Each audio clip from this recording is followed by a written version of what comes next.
Hi, I'm Sarina. I'm here with Noisography.com. This evening we are with the House of David and Gang. Yahoo! Cheers.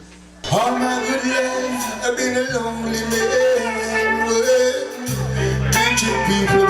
A few questions for you. The first being, what are the humble beginnings of the House of David Gang? Where did you guys meet? What are your influences? I joined about 2.5 years ago. I'm probably the newest member. I play the bass, and the story goes way beyond me. So Sheila would probably be with that. Well, the whole movement started from like in the early 80s, I would say 85 on.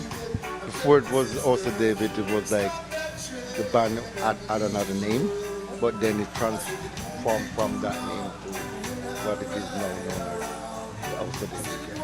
And how long have you all been working together? So at least 2 years. Well, I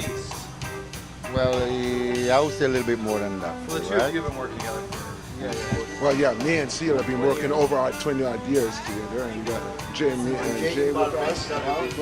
4 years. 4 or 5 years.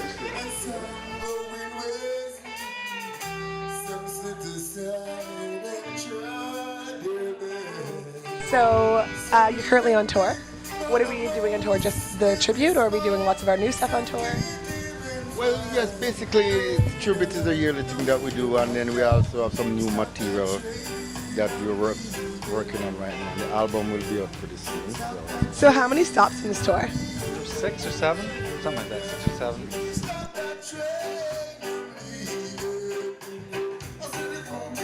And where are we in the middle? Near the end. We're going to PEI tomorrow, Charlottetown.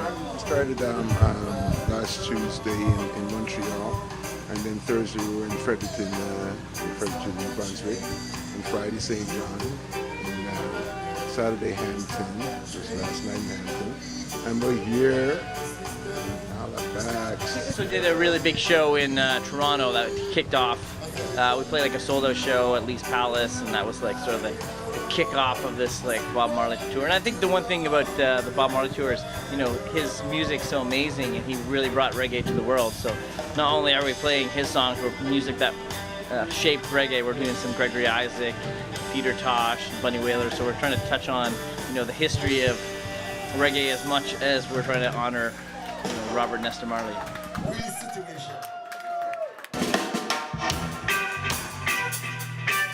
Do you want to tell me a little bit about the album? Where was it recorded? Who did you collaborate with? Or We recorded in my studio called Playhouse Studio in downtown Toronto, and we're about the next month or two we're going to be full-time working on the album, finishing it up for the next month and for the summer.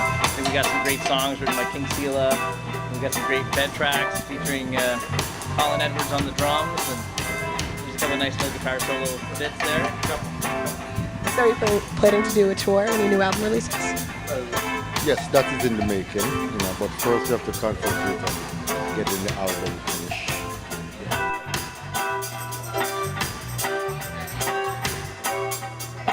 So how are you guys traveling? Are we all in one van? Are we all playing pranks on each other all the time? What kind of band are you guys to travel? Or are we all just like a cranky bunch in the van?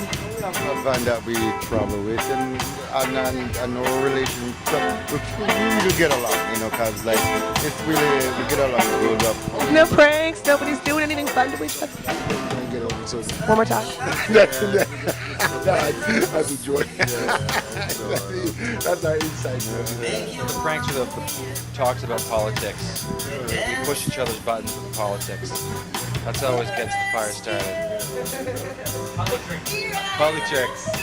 So you recently released an album on vinyl. Well, not an album, sorry. You recently released a single on vinyl. Do you want to tell me a little bit about that? Maybe where that was pressed, a little bit about the recording process?